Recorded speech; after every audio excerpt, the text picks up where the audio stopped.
20 रमज़ान के बाद औरत को भी आप देखेंगे बाज़ार में, मर्द को भी देखेंगे बाज़ार में, बच्चों को भी देखेंगे आप बाज़ार में। किसके लिए? कपड़ा ख़रीदने के लिए।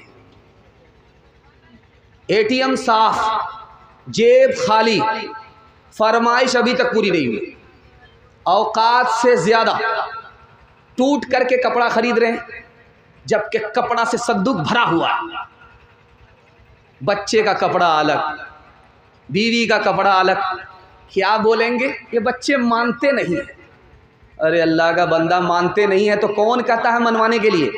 जेब को देख करके ना कपड़ा खरीदेंगे आप, दूसरे को देख करके कपड़ा खरीदेंगे, आपका तो सब कुछ निकल जाएगा। हम कपड़ा खरीद रहे हैं क्यों? दूसरे को दिखाने के लिए। हम कपड़ा खरीद रहे हैं दूसरे को देख करके, अपनी जेब देख ही नहीं रहे। अरे अल्लाह का बंदा, मैं हाथ जोड़ करके आपसे कहता हूँ, थोड़ा पैसा है, ज़्यादा महंगा कपड़ा मत खरीदिए। ज़्यादा पैसा है, महंगा कपड़ा खरीदिए, चल जाएगा। थोड़ा पैसा है, ज़्यादा कपड़ा मत खरीदिए, महंगा कपड़ा खरीदिए नहीं। और जितना पैसा है उतने ही का कपड़ा खरीदिए, कर्जा मत लीजिए। मैं हाथ जोड़ करके कहता हूँ, वरना पागल होना पड़ेगा। ईमान का सौदा करना पड़ेगा। ईमान भी जा सकता है, आबरू भी जा सकती है। मैं बता रहा हूँ, ये पैसा है आपके पास तो आपकी कमर है, अगर ये पैसा निकल गया तो आपकी कमर टूट जाएगी। ये पैसा आपके पास है तो आपका दीन ईमान है, अगर ये पैसा चला जाएगा तो दीन ईमान का भी भरोसा नहीं है, वो भी चला जाएगा।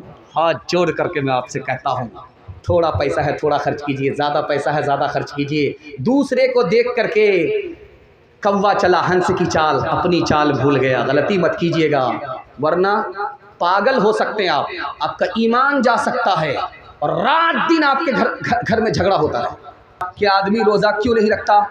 बेवकूफ़ी की वजह से। आदमी रोज़ा क्यों नहीं रखता? बेवकूफ़ी की वजह से। रात में दूध रख दिया सहरी पीने के लिए, सहरी खाने के लिए, बिल्ली आकर के दूध पी गई। खुदा से कहता है, मेरे परवरदिगार, मैं रोज़ा नहीं रखूँगा, मैंने सहरी रखा था, तूने सहरी की हिफाजत नहीं की, इसलिए मैं रोज़ा रखता ही नहीं। तो दूध बचाता, मैं तेरे रोज़े को बचाता। दूध बिल्ली उड़ा गई, तेरे रोज़े को मैं उड़ा देता। बेवकूफ़ी, रोज़ा नहीं रखता। सुन रखा था कि जैसे ही चांद देखोगे रोज़ा रखना पड़ेगा। अब नीचे सर गाड़ करके चलता है, ऊपर सर नहीं उठाता। जैसे ही पानी में पेशाब धोने के लिए आँख खोल करके पानी को देखा, चांद नज़र आ गया, का चौपट हो गया। कितना बढ़िया प्लान बनाया था कि रोज़ा नहीं रखना है, ये चांद देख लिया, पूरा महीना रोज़ा रखना पड़ेगा। बेवकूफ़ी की वजह से आदमी रोज़ा नहीं रखता। खुद रोज़ा नहीं रखा, बच्चे ने रोज़ा रखा। 10 साल का बच्चा, 12 साल का बच्चा रोज़ा रखा। क्या कहता? बेटा रोज़ा मत रखो, कमज़ोर हो जाओगे। बेटे ने रोज़ा तोड़ दिया। अब बेटे को तो गुनाह नहीं होगा, ये बच्चा है, इसका नाम अमाल खुला ही नहीं, लेकिन गुनाह किसको होगा? इस बदनसीब बाप को होगा, इसके नाम अमाल में बच्चे का गुनाह लिखा जाए। इसलिए हाथ जोड़ करके आपसे कहते हैं, बच्चा रोज़ा तोड़ दे, रोज़ा रखे, कोई फ़र्क नहीं पड़ता, लेकिन अगर रख ले तो आपको कभी नहीं कहना है बेटा रोज़ा तोड़ दो। तीसरी वजह आदमी रोज़ा क्यों नहीं रखता? गुस्ताखी, नाफरमानी की वजह से। अल्लाह को भूखा मार करके क्या मिलता है? रोज़ा वो रखे जिसके घर में दाना नहीं, इस्लाम से आदमी खारिज हो जाता है। चौथी वजह आदमी रोज़ा क्यों नहीं रखता? चालाकी, कम हिम्मती, हिम्मत हार करके बैठ गया। अगर सर्दी का रोज़ा रखता, दिन छोटा होता, रोज़ा रख लेता। गर्मी का रोज़ा है, 15-15 घंटे रोज़ा रखना पड़ेगा, मेरे बाप से नहीं होगा। हिम्मत हार करके बैठ गया। इंसाफ से बताइए, रोज़ा रखना अगर मुश्किल है, ये 10 साल का बच्चा कैसे रोज़ा रख लेता है? बच्चे ने हिम्मत किया, रोज़ा रखना आसान। बच्चे का बाप हिम्मत हार गया, रोज़ा रखना मुश्किल हो गया। इंसाफ से बताइए, आप सहरी कब खाते हैं? सुबह सवेरे। सुबह सवेरे सहरी खाते हैं, पेट में दाना रहता है, पानी रहता है 10 बजे दिन तक, आपको भूख नहीं लगी, प्यास नहीं लगी, ऊपर से नहा लिया, पूरा बदन ठंडा हो गया। 12 बजे दिन तक आपको भूख प्यास नहीं लगी, उसके बाद सो गए। दोहर का वक्त आया, अब आपको भूख लग रही है, प्यास लग रही है। अल्लाह के बंदे, कितनी देर का रोज़ा है? असर के बाद तो मगरिब ही है। हिम्मत करो, रोज़ा रखना आसान। और बहुत से लोग चालाकी की वजह से रोज़ा नहीं रखते। ठीक शाबान ख़त्म हो रहा है, एक पोटली दवाई ख़रीद करके टेबल पर रख लेते, बीड़ी पीते, हुक्के गबाना, दिल का धुआं निकालते। समधी ने पूछा रमज़ान अब बीड़ी पी रहे, क्या कीजिएगा? शुगर अलग है, प्रेशर अलग है, दवाई पीना पड़ता है। सबसे धोखा चलेगा, अल्लाह से धोखा नहीं चलेगा। काले पहाड़ में काली रात में अगर चूटी चलती है तो उसकी आवाज़ ही नहीं, उसकी आहट को भी खुदा जानता है। एक चालाक आदमी था, रोज़ा नहीं रखता था, पाबंदी से इफ्तार खाता था, पाबंदी से सहरी खाता था। बीवी से कहता मैं रोज़े से हूँ, फुलौरी बनाओ। बेटी से कहता था मैं रोज़े से हूँ, पकौड़ी बनाओ। और जब भूख लगे, प्यास लगे तो करता क्या था, लुंगी और गमछा लेकर के दरिया के किनारे आता और डुबकी मारता, मुंह खोल करके जी भर के पानी पी लेता था। 99 दिन चोर के एक दिन कोतवाल। एक दिन प्लान के हिसाब से आया, भूख लगी, प्यास लगी, लुंगी पहन करके गमछा उतार करके जैसे ही डुबकी मारी, मुंह खोला, टेंगड़ा मछली मुंह में घुस गई। ऊपर का कांटा ऊपर, नीचे का कांटा नीचे, मुंह बा दिया। डॉक्टर के पास जब लाया गया तो कहा किस मनहूस को लेकर के आए हो?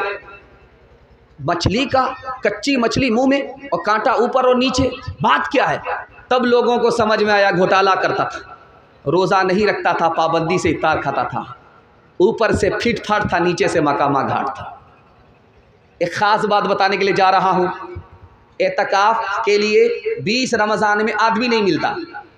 ढूंढिए पूरे मोहल्ला में कि कोई एक आदमी बैठे, एक जवान नहीं मिलेगा आपको। क्यों? मोबाइल देखने की फुर्सत है उसको, नेकी कमाने की फुर्सत नहीं है। अब किसको ढूंढा जाता है? ढूंढ करके रिटायर्ड बूढ़े को लाया जाता है, जो पूरे मोहल्ले में सबसे ज़्यादा रिटायर है, उसको ला करके बैठाया जाता है कि आप तो फ्री हैं, बीड़ी पीते रहिएगा, एतकाफ़ में बैठे रहिएगा। अब उनको लाया जाता है। जो बूढ़ा अपना बोझ नहीं उठा पाता, उसको किराए में लड़कर बिठाया गया है पूरे मोहल्ले का बोझ उठाने के लिए। मुसलमानों ने एतकाफ़ का तमाशा कर दिया। और हमारी तरावी कितने दिन में ख़त्म हो जाती है? 10 दिन में। तरावी कितने दिन में ख़त्म हो रही है? 15 दिन में। अल्लाह का बंदा, ये तरावी ख़त्म नहीं हो रही है, कुरान ख़त्म हो रहा है। तरावी तो चाँद से शुरू होती है, चाँद पर ख़त्म होती है। ये ख़त्म कुरान हो रहा है। 20 रमज़ान से पहले छुट्टी हो गई, कोई भी नमाज पढ़ने के लिए मस्जिद में नहीं आ रहा है, बाज़ार में कपड़ा ख़रीदने के लिए जा रहा है, मस्जिद में नहीं आ रहा है। रात आई शबे कदर की 21वीं को, 23वीं को, 25वीं को, 27वीं को, 29वीं को, और ये बदनसीब अपने दामन को नेकी से भर नहीं सका। धोबी के गधे से बदतर रहा, न इधर का रहा न उधर का। एक ख़ास बात, रमज़ान में तरावी के लिए कमेटी बैठती है, प्लान होता है। ऐसा हाफिज़ चाहिए जो रेला हाफिज़ हो, रेला, एक दिन में दिल्ली पहुंचा दे, राजधानी हो, शताब्दी हो, तमाम अंधों में काना राजा। एक हाफिज़ आ गया, उसने कहा आप लोग तरावी सुनना चाहते हैं? कहा हाँ। कहा कितने दिन में सुनना चाहते हैं? आप कितने दिन में सुना सकते? कहा एक दिन में आप हमारे पीछे आँख बंद कीजिए, हम आपको सीधा दिल्ली पहुँचा दें। बोला नहीं, बहुत भारी हो जाएगा, 3 दिन में ख़त्म कीजिए। पहला दिन आया 10 पारे हो गए, दूसरा दिन आया 20 पारे हो गए, तीसरा दिन आया तो ऐलान किया मुबारक हो, तरावी ख़त्म। एक आदमी पीछे तरावी सुन रहा था, उसको सूरह यासीन याद थी। उसने कहा पूरा कुरान पढ़ दिया, सूरह यासीन नहीं आई, ज़रूर घोटाला किया। यालमुन तालमुन करके दिल्ली पहुंचाया। कहा हाफिज़ साहब बुरा मत मानिएगा, आप लगता है घोटाला किए हैं, आपने यालमुन तालमुन करके कुरान ख़त्म किया है, सूरह यासीन तो नहीं आई। तो ये समझ गया मेरी चोरी पकड़ी गई, अब ये निकलने का रास्ता तलाश कर रहा है। ये कहता आपने बिल्कुल सही कहा, मैंने जानबूझ करके छोड़ दिया था। सूरह यासीन जिंदा पर नहीं पढ़ी जाती है, मुर्दा पर पढ़ी जाती है। अगर मैं खड़े खड़े पढ़ देता, आप लोग खड़े खड़े होते तो सब लोग घोलट जाते, सबका जनाजा उड़ जाता, इसलिए छोड़ दिया था। मुसलमानों संभल जाओ, संभल जाने का वक्त आया, बहुत सोए हो तुम अब होश में आने का वक्त आया, बहुत सोए हो तुम अब होश में आने का वक्त आया। जला डाली थी तुमने कश्तियाँ उम्बलोस के साहिल पर, मुसलमान फिर तेरी तारीख दोहराने का वक्त आया। जहाँ से 300 जहाँ से 313 चले थे तुम मुसलमानों, उन्हीं माजी की राहों पर, उन्हीं माजी की राहों पर पलट जाने का वक्त आया, उन्हीं माजी की राहों पर पलट जाने का वक्त आया। ख़त्म तरावी में ज़्यादा होंगे, सूरह तरावी में कम होंगे। हाथ उठाइए इंशाअल्लाह। ये देखिए हाथ उठाने वाले कहाँ हैं? ये ससुराल में है कि पिंडाल में है? ज़रा इंसाफ कीजिए। ये कन्या के भी मामू है, दुल्हा के भी मामू। ध्यान से सुनिएगा। दूसरी कोताही रमज़ान के हवाले से आपको सुनाने के लिए जा रहा हूँ। बिल्कुल आपका जलसा निकलना, आपने मेरा इतना दिल खुश कर दिया कि आपको दिल से मैं दुआ दे करके जा रहा हूँ। अल्लाह आपके जवान बेटे को जायज़ रोज़गार अता फरमाए, जवान बेटी के लिए अल्लाह गैब से मुनासिब जोड़े का इंतज़ाम फरमाए।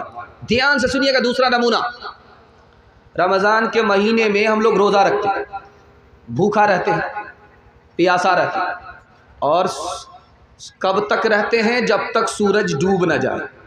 और जानते हैं ऐसा क्यों करते हैं? ताकि हमको गरीब पर रहम आए कि भूखा आदमी कैसा लाचार होता है, प्यासा आदमी कितना बेबस होता है। हमने रोज़ा रखा, सुबह से लेकर के शाम तक भूखे रहे, प्यासे रहे, और गरीबों पर हमें रहम नहीं आया, हमारा रोज़ा बेअसर हो गया। और जानते हैं हम फितरा कब निकालते हैं? सीधे ईद के चांद में फितरा निकालते हैं। अगर गरीबों पर रहम आता तो आप पहले फितरा निकालते हैं। और फितरा में आप क्या दे रहे हैं? साड़ी दे रहे हैं, लुंगी दे रहे हैं, गमछा दे रहे हैं। अगर आप गरीबों पर रहम खाते तो आपको पैसा देना था, पैसा देते। पैसा में 50 ज़रूरत पूरी हो जाती है, लुंगी से दवाई का मसला हल नहीं होता, गमछा से भूख और प्यास का मसला हल नहीं होता। अगर आप गरीबों पर मेहरबान होते तो जिस दिन आपने अपने बच्चों के लिए कपड़ा खरीदा था, उसी दिन आपको फितरा निकाल देना था। गरीब को आप आज रमज़ान पर नवाजते तो अल्लाह आपको साल भर नवाजता। गरीब पर अगर आप मेहरबान रमज़ान में होते तो ज़िंदगी भर खुदा आप पर मेहरबान होता। जानते हैं ये माल क्यों नहीं निकलता? गरीबों के लिए, बच्चों के लिए हम हर फरमाइश पूरी करने के लिए तैयार हैं, लेकिन गरीबों के लिए पैसा क्यों नहीं निकलता? जानते हैं इसकी वजह यह है, हमको पैसे से मोहब्बत है, औलाद से मोहब्बत है, बीवी बाल बच्चे से मोहब्बत है, और हम कंजर और कंजूस और मक्खी चूस हो चुके। इसलिए गरीबों के लिए हाथ जेब में तो जाता है, लेकिन जेब से पैसा लेकर के बाहर नहीं निकलता। एक मिसाल पर पैगाम ख़त्म कर रहा हूँ, बहुत ध्यान से आप इसको सुनिएगा। फ़कीर के पास कौन सी दौलत है? अमीर के पास ये रुपया पैसा है। आपने देखा झोली भर दी गई, मस्जिद का ताबुन था, झोली भर दी गई। अल्लाह इस मस्जिद को आबाद रखे, आपको भी इस मस्जिद से महरूम ना फरमाए।